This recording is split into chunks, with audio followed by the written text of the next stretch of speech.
ጤና ይስጥልኝ የተወደዳችሁና የተከበራችሁ የምናሉሽ ረታ ኢንተርቴይንመንት ተከታታዮቻችን በሙሉ እንዴት ቆያችሁልን?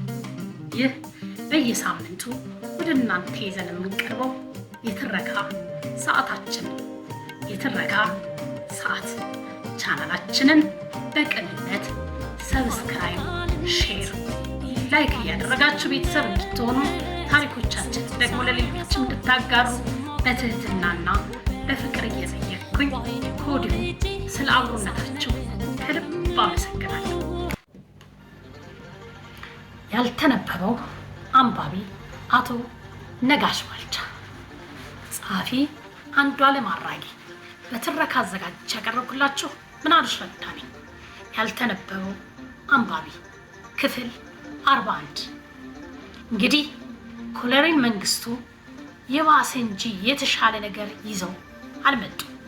አቶ ብርሃኑ ባየ በቅርቡ ባወጡት ዳጎስ ያለ መጽሐፍ ላይ ብዙ ነገሮችን አንስተው ለአንባቢያን አካፍለዋል። የኮሎኔል መንግስቱን በጎና አሉታዊ ተግባሮች ዘርዝረዋል። እያንዳንዱ የደርግ አባላትን ምን ያደርጉ እንደነበር ጥሩ አድርገው አስቀምጠዋል። ታዲያ ሁኔታውን ለመረዳት ስትሞክር ኮሎኔል መንግስቱ አጠገቤ አትድረሱብኝ ሲል ታገኛቸዋለህ። ጎረቤት ሲታማ ለኔ ብለህ ስማ እንደሚባለው ኮሎኔል መንግስቱ ለለውጡ አልተመቹም ተብለው በግፍ ከተወገዱት ንጉሥ ስህተት መማር ይገባቸው ነበር። ለዚያውም በወሬ የሰሙት ጉዳይ ሳይሆን እነርሱን ራሳቸውን በተግባር የተሳተፉበት ጉዳይ በመሆኑ የጠራ ግንዛቤ ሊኖራቸው ይገባ ነበር። እርምጃቸው በዚያ የተቃኘ ሊሆን ይገባ ነበር። ይሁን እንጂ እና አጥናፉ አባተ የተገደሉበትን መንገድ ሲታይ የኋለኛው ከፊተኛው እንዳይማር ግልጽ ማሳያ ሆኖ ታገኘዋለን። ይህ እንኳን በእኛ ዘመን በሚቀጥለውን ትውልድ የሚሳካ ጉዳይ አይደለም በሚል ሶሻሊዝም ሊሰራ እንደማይችል የራሱን ምልከታ በማቅረቡ ለምን እንደማይሰራ ጠይቆ ከመከራከርና ሀሳቡን በሀሳብ ከማሸነፍ ይልቅ ሀሳቡን በጥይት ለመግደል ሰውየውን ገደሉት። አሁን በዓለም ላይ እንደምናየው የሞተው የገዳዮቹ ሀሳብ እንጂ የገደሉትን ያጥናፉ አባተን ሀሳብ አልነበረም። ይዞት የተነሳው ሀሳብ ካየኸው ደርግ ሊወድቅ አካባቢ የተቀበለውን የቅይጥ ኢኮኖሚ ሚክስ ኢኮኖሚ ሀሳብ ነበር። ነገሩ አንዳንድ ሁኔታዎችን እንደሚጠቁሙት የተወሰነ ዘረኝነትም የነበረበት ይመስላል። ጎጃሜ ሲነካ ብቻ ነው አንተ እንዲህ ወይም እንዲያ የምታደርገው የሚል ትችት ይሰነዝሩባቸውም ነበር። ግን ከሁሉ በላይ የሚታየው ተቀናቃኞችንና የተለየ አማራጭ ሀሳብ ያላቸውን ወገኖችን በስርዓት ከማስተናገድ ይልቅ ማስወገድ ቀላል ሆኖ እንደሚታያቸው መረዳት ይቻላል። በተለይ በኋላ ላይ የመጡት መሪዎች እንኳን ልጅነት፣ ስልጣን አይቶ አለማወቅና መጓጓትም አለ። ከመደብ ተነስተው ዙፋን ላይ ሲቀመጡ ድንገት እጃቸው ውስጥ የገባውን ነገር ላለማጣት አውሬ ሊሆኑ እንደሚችሉ መገመት ይቻላል። በእርግጥም በሌላ አንጻር ስታየው የገደሏቸውን ንጉሥ ስህተቶች በባሰ ሁኔታ መድገማቸው ያስተውሉት አቅማቸው ምን ያህል ደካማ እንደነበር ያሳያል። በሌላ ወገን ጃንሆይ ከአልጋ ወራሽነታቸው ዘመን ጀምሮ ለ50 ዓመት ያህል ይህን ሀገር ከደጃዝማችነት እስከ ንጉሠ ነገሥትነት ድረስ መርተዋል። ክፉንም ደጉንም ብዙ አይተውታል። የሰው ልጅ በተሞክሮና በእድሜ ብዙ የሚማራቸው ነገሮች ይኖራል። ነገር ግን እድሜ በጣም ሲገፋ ደግሞ የሰፋው ማስተዋል እየጠበበና እየደከመ ይመጣል። ይህንን አስቀድሞ መረዳት ይገባል። በዙሪያ ያለውን ሰው ተተኪዎችንና በዓለም አቀፍ ደረጃ የተካሄደ ያለውን የለውጥ ሂደት ግንዛቤ ውስጥ መክተት ያሻ ነበር። በአፍሪካ ሀገራትም የተደረጉት መፈንቅለ መንግስቶችና አጠቃላይ የፖለቲካ ንቅናቄዎች ለእኛ ጥሩ ትምህርት ሊሆኑን ይገባ ነበር። ጃንሆይ ስልጣን ላይ ያሉ በ1960ዎቹ ነፃነታቸውን አግኝተው በነበሩ በእነ ናይጄሪያ፣ ጋቦን፣ ኮንጎና በመሳሰሉት የምዕራብ አፍሪካ ሀገሮች አሁንም መፈንቅለ መንግስት የሚካሄድበት ሁኔታ ነበር። ይህ ሁኔታ ወደኛ ሀገርም ሊመጣ የሚችልበት ሁኔታ ይኖር ይሆን ብሎ መርምሮም እንዳመጣጡ መዘጋጀት ያስፈልግ ነበር።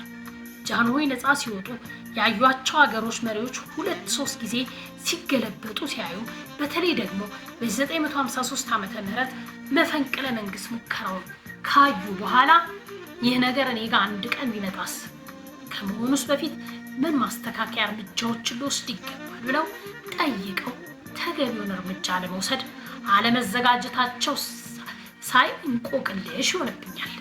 የእርሳቸው ስህተት ከሌሎች ይልቅ ይከፋል የሚል ሀሳብ ላይ እንድደርስ ገፋፋኛል። በኢህአዴግ ጊዜ የነበረው አንተም ደርሰህበትን ብቻ ሳይሆን በሚገባ ተሳትፈበታል። በጎ የሚባሉ የፖለቲካ ጅማሮችና በተለይም ከኢኮኖሚ እንቅስቃሴ አንጻር በደርግ ጊዜ ከነበረው አንጻር በጣም የተሻለ ቢሆንም የፖለቲካው መሰረት በጣም የተበላሸ በመሆኑ ኢኮኖሚውንም እንዲሁም አጠቃላይ ሀገራዊ መስተጋብሩን ወደ ገደል አፋፍ የገፋ ሁኔታ ተፈጠረ። ኢህአዴግ ይዞት የመጣው ፖለቲካ ብሔር ተኮር መሆኑ በሂደት የህዝቡን ስሜት እያከረረ ለያይቶ ለመግዛት ተጠቅሞበታል። የንግዱ ማህበረሰብ በነፃነት ያለ አንዳች ስጋት ተዘዋውሮ ለመስራት ልበ ሙሉነት እንዳይላበስ አድርጎታል። የቅርብ ዘመን ትውስታ ከመሆኑም በላይ ሁሉም የሚያውቀው ጉዳይ በመሆኑ በዝርዝር መግባቱ አይጠቅምም ሲል አቶ ነጋሽ በህይወቱ መጨረሻ ወራት አጫውቶኛል። ከፍ ብለን እንደወረደ ያየነው የአቶ ነጋሽ ፖለቲካዊ ትንታኔ ስንቶች እንዲህ አጥርተው ሊያቀርቡት ይችሉ ይሆን ብሎ መጠየቅ ተገቢ ይመስለኛል። በደርግ ዘመን መጀመሪያ ላይ ብዙ ንብረቶችን የተወረሱበት ነጋሽ ባልቻ ለሌሎች በስጦታ ለምን ንብረትን ሰጠ በሚል ሊታሰር ጫፍ ላይ ደርሶ ነው የተረፈው።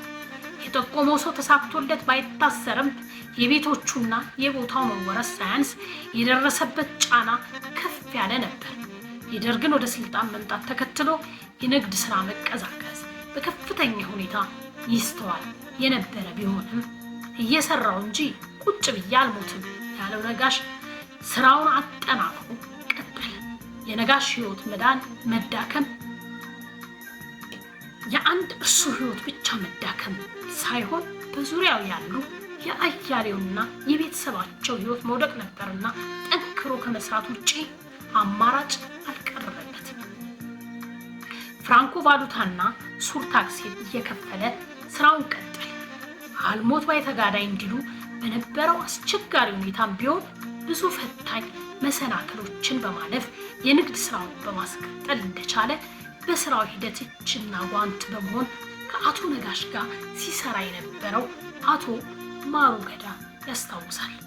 ከፍ ብለን ከአቶ ነጋሽ እንደተረዳ ነው ኢህአዴግ ይዞት የመጣው የፖለቲካ ቀመር ቀናነት የጎደለው በውስጡ ብዙ መከራዎችን ያረገዘ እንደነበር ለንግዱ ማህበረሰብ ቢሆን የተሰወረ አልነበረም። ምንም እንኳን ከደርግ ዘመን የተሻለ የፖለቲካ ነፃነት ቢሰፍንም ብሔርን ማዕከል ያደረገው የፖለቲካ ቀመር የንግዱን ማህበረሰብ የፖለቲካ ቆፈን ውስጥ ሳይከተው አልቀረም።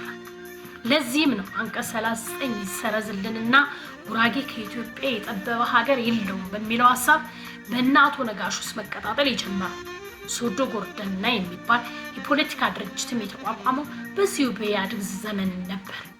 በጃንሆይ ጊዜ የግል ተወዳዳሪዎች ለፓርላማ አባልነት ለማቅረብ ሲሰራ የነበረው ነጋሽ ባልቻም በኢህአዴግ ዘመን የተቋቋመው አዲስ ፓርቲ የማዕከላዊ ኮሚቴ አባል ሆነ ይለናል ጸሐፊያችን አንዷለም አራጌ ያልተነበበው አንባቢ የተሰኘው መጽሐፍ ላይ። ለዛሬ ያዘጋጀንላችሁ ይህን ይመስል ነበር።